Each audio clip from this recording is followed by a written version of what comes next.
Most billionaires are loud. British billionaires? They're invisible architects. Because in Britain, power isn't always gained. It's often transferred through bloodlines, land, and law.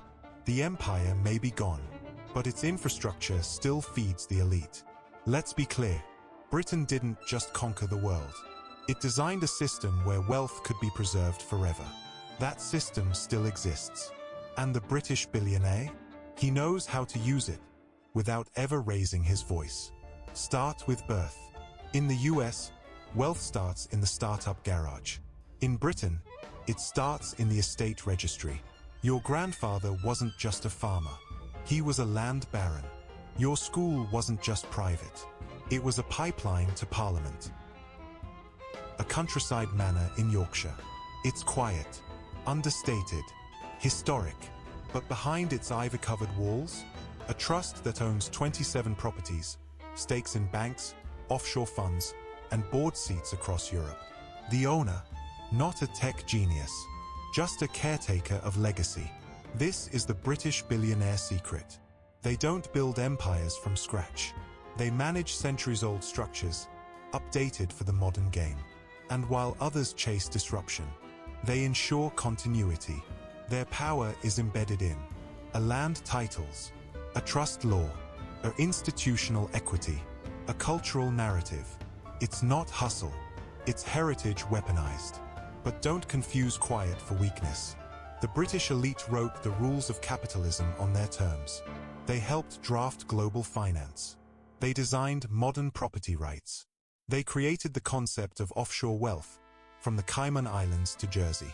And they've played chess ever since. They don't own headlines. They own levers. Not trending brands, but law firms that shape global policy. Not media stunts, but media conglomerates that control narrative flow. And how do they scale?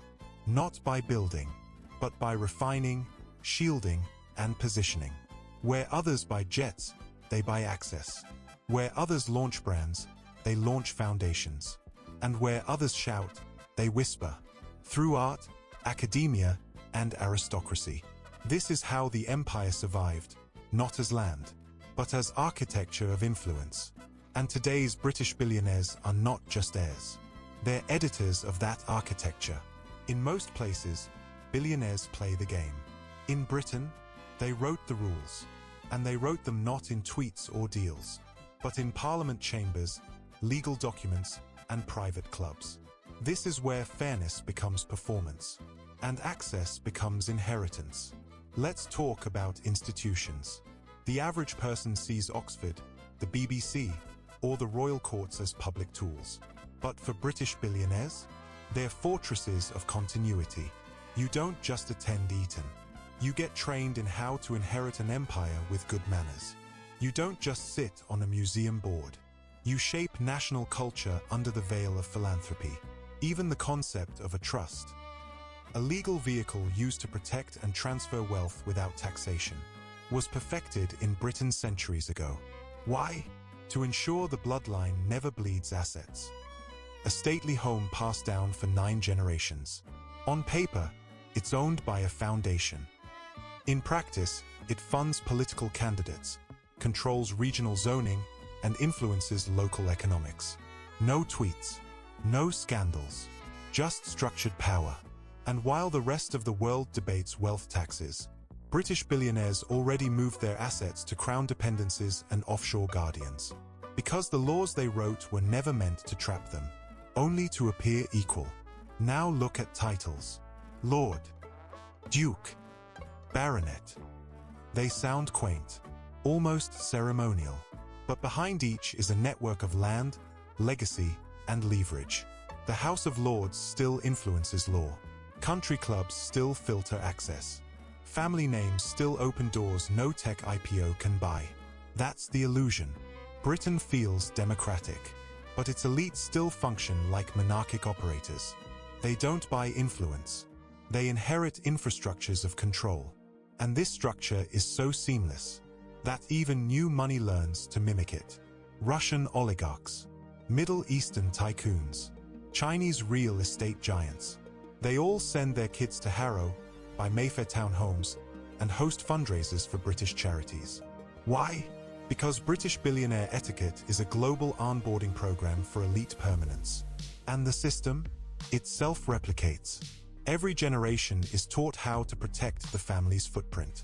Through a silent wealth management, an elite legal defense, a strategic obscurity, a national service optics.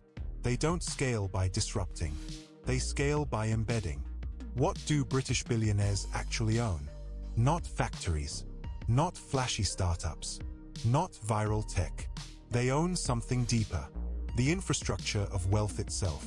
Start with land. Britain is one of the few countries where the elite still control vast swaths of territory. We're not talking real estate portfolios. We're talking ancient estates, hundreds of thousands of acres.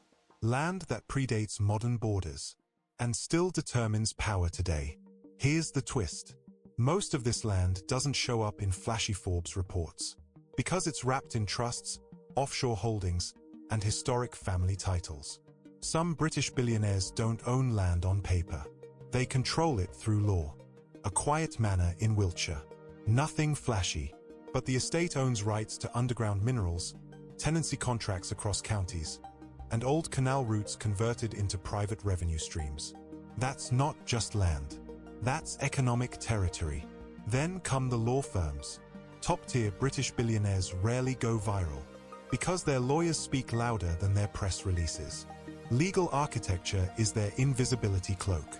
They design a multi-generational trusts, a prenuptial dynastic shields, a non-dom tax structures, off-the-record settlements. Where American billionaires argue in court, British billionaires erase the courtroom entirely. And then there's the House of Lords, a chamber often dismissed as ceremonial, but still holding legislative influence.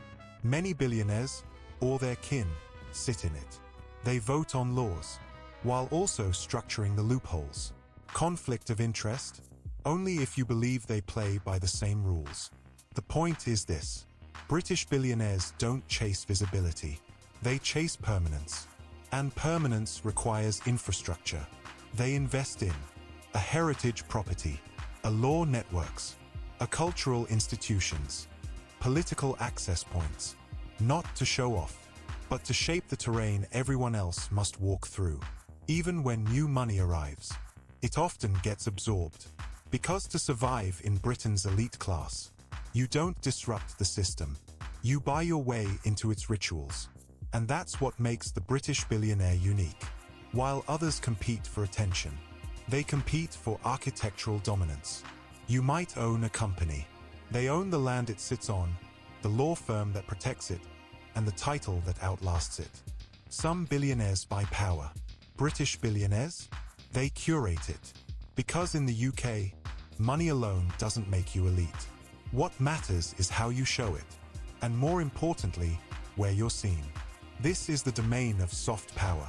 Quiet control through culture, class, and coded access.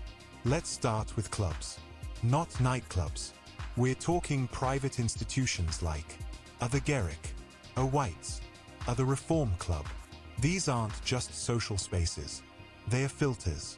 A billionaire here isn't flaunting wealth. He's confirming his lineage, etiquette, and discretion. Deals are whispered. Alliances are forged. And trust is built through behavior, not bank statements. Then there's the matter of titles. In most countries, a billionaire's name is enough. In Britain, a Sir or Lord still opens unique doors. These aren't just ceremonial badges.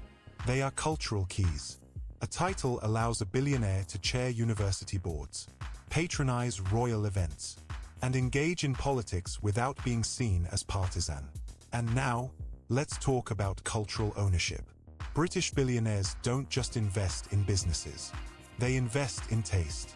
They fund theatre companies, art museums, heritage foundations, classical music institutions. Why? Because controlling culture means controlling memory. If you shape what's respected, you shape who is respected. Even their media presence is engineered. They rarely go viral, but they fund the platforms that determine virality. Whether it's a stake in a newspaper, a film production studio, or a journalism trust. They frame the national conversation without ever appearing in it. Soft power isn't weakness. It's camouflaged command. It's how a British billionaire can influence educational curriculum while sitting on the board of Oxford. How he can slow a real estate tax while funding public space preservation. And how he can influence global perception by curating what the world sees as British sophistication. This is chess, not poker. No flashy hands. No bluffing. Just position, ritual, and relentless control of narrative. In Britain, tax is a civic duty. Unless you're a billionaire. Then, it's a well-planned suggestion. Because while the middle class files returns, the elite engineer the rules. And no one does this better than the British billionaire. Let's start with a word. Non-domiciled. To most, it sounds like legal jargon. But to the British elite, it's the golden key. It means you can live in the UK, but not be taxed like you live in the UK. So your foreign income? Untouchable. Britain designed it. They created the modern tax haven system, from the Crown dependencies to the Caribbean. These aren't rogue offshore zones. They're elite insurance policies backed by history, law, and international finance. Now consider this. While billionaires elsewhere fear audits, British billionaires deploy philanthropy and foundation status as a buffer. They donate to heritage trusts. They fund educational reforms. They sponsor museums. The optics? Public service. The reality? Strategic asset placement that deflects scrutiny and buys goodwill. And here's where it gets sharper. They don't fight the state. They become part of it. Some sit on government advisory boards. Others own firms that design legislation. Many fund think tanks that shape policy. They aren't avoiding the law. They're upstream of it. Even global elites want in. Russian oligarchs, Gulf royals, Asian tech tycoons, all anchor assets in London. Why? Because British billionaires made the UK the global vault, where money can be stored, shielded, and never shouted about. This isn't about escaping accountability. It's about writing accountability terms on your own stationery. So while others chase loopholes, British billionaires license the paper cutter. They don't need digital banks. They own private wealth arms of global firms. They don't use crypto to hide assets. They use legal language that predates your government. And when they pass wealth down, it's wrapped in dynastic vehicles so complex. Even the tax office might need a favor just to read the documents. But all of it comes with a posture. Discretion. Because if you brag, you're a target. But if you blend in, even as you hold £3 billion in invisible structures, you're British enough to be left alone. There are billionaires. And then there are British billionaires. Not louder. Not trendier. Just longer lasting. Their playbook isn't taught. It's inherited, refined, and guarded. But today, we decode it. Here are the 7 silent laws behind Britain's most untouchable billionaires. Law 1. Power resides in permanence. Forget disruption. They bet on what doesn't change. A land. A law. A legacy. Their question isn't what's hot. It's what will still be mine in 100 years. Law 2. Discretion over domination. They don't crave spotlight. They control the dimmer switch. Be present at the gala, but let the museum thank your foundation. Influence the policy, but let the minister take credit. Visibility is managed, not maximized. Law 3. Etiquette is access. The right accent, the right school, the right pause before you speak. It's not snobbery. It's cultural encryption. Soft power is granted to those who speak the dialect of legacy. Law 4. Institutions are more valuable than ideas. They don't bet on the next app. They invest in systems that govern all apps. Regulators, law firms, think tanks, universities. Because the man who controls interpretation controls innovation. Law 5. Taxation is negotiable. Structure is not. They don't evade taxes. They pre-engineer liability. through trusts, non-dom status, asset placement. They don't break the law. They design the legal ceiling. Law 6. Inheritance is a profession. Dynastic succession isn't left to chance. It's prepared like a military operation. Children are groomed in. A philanthropy, a finance, a public posture, a private discretion. Because the empire must survive, without skipping a generation. Law 7. Influence is accumulative, not transactional. They don't think in quarters. They think in decades. They place slow-moving pieces. Endow a university today. Get influence over thought leadership tomorrow. Marry into legacy the year after. It's chess across generations. And while others rush to win now, they build structures that win forever. That's the British billionaire mindset. Cold, calm, calculated. It's not about building the biggest company. It's about making sure your name, land, and leverage outlast nations, markets, and trends. This is the Billionaire Mindset. Episode 4, Britain. Next stop, China, where billionaires walk a tightrope between communist loyalty and capitalist ambition, in a world of surveillance, symbolism, and speed.